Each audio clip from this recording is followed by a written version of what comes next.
parler français sans peur, surmonter les blocages à l'oral. Il arrive un moment où tu veux enfin montrer ce que tu sais faire, et pourtant ta bouche reste fermée. Les mots sont dans ta tête. Tu as passé des mois à apprendre, à regarder des séries, à mémoriser du vocabulaire, et malgré tout, rien ne sort. Aujourd'hui, nous allons parler de la façon dont tu peux non seulement comprendre ta peur de parler français, mais surtout la dépasser pas à pas, jusqu'à faire disparaître définitivement ce blocage qui t'empêche de t'exprimer. Je suis Marc, et bienvenue dans l'épisode 5 de mon podcast. Avant de commencer, je te lance un défi. Écris maintenant le mot « peur » dans les commentaires et je te contacterai personnellement pour analyser ta situation et t'aider. Reste bien jusqu'à la fin, car je te révélerai une technique très simple qui a permis à des personnes extrêmement timides de commencer à parler français couramment, sans aucune pression. Je me souviens encore de Valeria, une ancienne élève italienne. Elle comprenait absolument tout, pouvait lire des articles en français, riait au bon moment lorsqu'on faisait une plaisanterie. Mais dès qu'elle devait parler elle-même, il ne sortait qu'un petit « Elle était brillante, appliquée et pourtant totalement bloquée. Son plus grand souhait, pouvoir parler librement, sans rougir, sans rester bloqué entre deux mots. Ce qui la freinait n'était pas un manque de connaissances, mais cette petite voix dans sa tête qui murmurait « Si tu ne dis rien, tu ne risques pas de te tromper. » Ça te paraît familier? Voilà la première clé importante. La peur de parler n'est pas une faiblesse, c'est un mécanisme de protection. Ton cerveau adore le contrôle. Parler signifie perdre le contrôle. Tu ne sais jamais quelle sera ta prochaine phrase. Tu ne peux pas être certain d'être compris. Tu ne peux pas garantir que les autres ne se moqueront pas. Comme la langue est un acte social, ton cerveau cherche à te protéger en te coupant littéralement la parole. Plus cela t'arrive, plus le blocage devient fort. Beaucoup d'apprenants de français commettent ensuite la même erreur. Ils pensent qu'ils doivent d'abord apprendre encore plus de grammaire, encore plus de vocabulaire, attendre encore un peu jusqu'à être prêt. Et pourtant, l'inverse est vrai. Tu ne seras jamais prêt avant de parler. Tu le deviendras en parlant. Le but de cet épisode est donc clair. Renverser ce mécanisme. Ne plus apprendre d'abord et parler après, mais plutôt parler afin d'apprendre vraiment. Ton objectif ne doit pas être de parler parfaitement français. Ton objectif doit être oser ouvrir la bouche, encore et encore. Voici maintenant 3 stratégies concrètes qui fonctionnent pour déverrouiller ton oral. Que tu vives en France ou à l'autre bout du monde. 1. La méthode de l'enregistrement. Parle quand personne ne t'écoute. Chaque matin, prends ton téléphone, ouvre l'application Dictaphone, clique sur « Enregistrer » et parle pendant 2 minutes à voix haute en français de ce que tu as fait hier, de ce que tu vas faire aujourd'hui ou simplement de ce qui te passe par la tête. Fais-le sans rien préparer, sans construire ta phrase mentalement, sans traduire tes mots. Le seul objectif, ta bouche doit produire des phrases en français. Au début, tu vas bégayer, hésiter, rigoler. C'est exactement le but. Tu habitues ton centre de la parole dont ton cerveau a considéré que parler français est quelque chose de normal, pas dangereux. Beaucoup me disent qu'après seulement une semaine, les mots me sont sortis tout seuls, sans réfléchir. Quand tu te sentiras plus à l'aise, tu pourras même envoyer tes enregistrements à un partenaire tandem francophone. Mais l'important reste, parle à voix haute tous les jours. Les 20 premières fois paraîtront étranges. Ensuite, ce sera une habitude. Et l'habitude est l'ennemi naturel de la peur. 2. Mini-conversations quotidiennes, entraînées au lieu de prouver. De nombreuses personnes attendent le grand moment pour prouver leur progrès en français. Un entretien d'embauche, une présentation, une grande réunion de famille. Mais ces moments sont trop émotionnels, trop importants, trop risqués. Aucun sportif ne saute les entraînements pour commencer directement aux Jeux olympiques.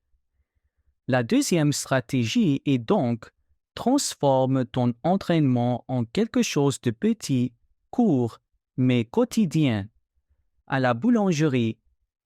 Bonjour, je voudrais une baguette, s'il vous plaît. Dans un magasin. À quelle heure ouvrez-vous demain? À un voisin. Bonne journée. Même si à l'intérieur tu trembles, ces micro-conversations valent de l'or. Elles n'entraînent pas ton savoir théorique, elles entraînent ton automatisme de parole.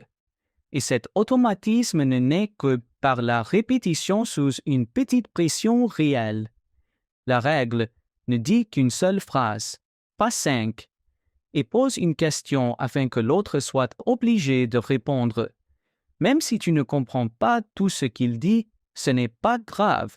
Ce qui compte, c'est que toi, tu aies parlé. Et ton cerveau enregistre. J'ai parlé. Je suis toujours en vie. Rien de grave n'est arrivé. Donc, je peux le refaire. 3. Faire des erreurs en public. La stratégie du courage pour ceux qui veulent vraiment progresser. Voici l'étape qui fait peur à presque tout le monde, mais qui fonctionne le plus rapidement. Cherche des vidéos YouTube en français, des posts Instagram, TikTok et commente-les en français, spontanément, sans traducteur. Écris ce que tu penses même si c'est simple, même si c'est faux, et laisse tes erreurs être visibles. Pourquoi? Parce que ton cerveau apprend. Je m'expose en public, je fais des fautes, et rien de terrible ne se passe. Chaque commentaire envoyé réduit un peu ta peur de parler. Et bien souvent, il se produit quelque chose de magique. Quelqu'un te répond, te corrige, te pose une question. Et soudain, tu es au milieu d'une pré-conversation. Tu reformules, tu improvises, tu cherches des mots et tu parles avec plus de liberté que jamais. Celui qui ne s'entraîne que dans sa tête se bloque au premier contact réel. Celui qui s'expose encore et encore devient plus fort, plus confiant, et un jour, les mots se mettent à couler. Valeria, dont je t'ai parlé au début, a exactement appliqué cela. Elle s'est forcée à laisser au moins un commentaire public en français par jour.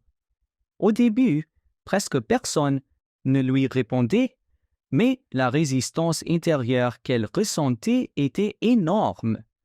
Au bout d'une semaine, elle s'est surprise à penser « c'est plus facile d'appuyer sur « envoyer ». 2 semaines plus tard, elle recevait les premières réponses. Et au bout d'un mois, elle n'écrivait plus une phrase isolée, mais répondait avec de vrais paragraphes.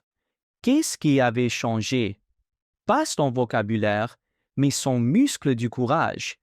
Elle avait appris à agir malgré la peur.